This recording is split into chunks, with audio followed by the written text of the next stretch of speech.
na natin tong pangalawa. Ayan. Ay, meron pa? Oo, meron pa. Take it away, Mr. Vice. Sino ang pinakamayabang na artistang kilala mo? Bukod kay Buboy. Hindi yon. Hindi, sabi nung ano kanina, mayabang ka din. Hindi, totoo yun. Pinakamayabang, of course, meron yan. Ayun na. Talagang nakita ko, name by name by name by name. Malalaman niyo po next week. Dito lang sa... Ikaw, sino sa'yo?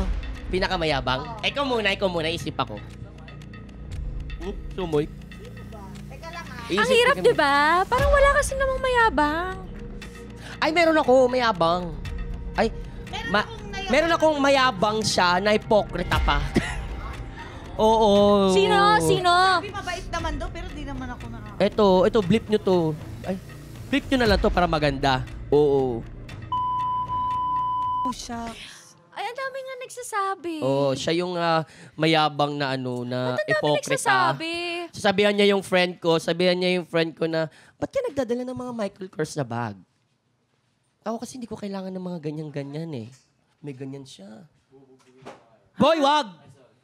So, umiyak yung friend ko. Umiyak siya. Sabi ko sa friend ko, huwag kang mag-alala, friend. Dalhin mo yung mga luxury bag mo next time. Dinala niya. Grabe. Dinala niya.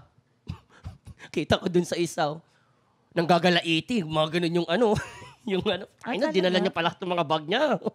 Ganun siya, te. So, yun ang sa akin. Ikaw, sino ka?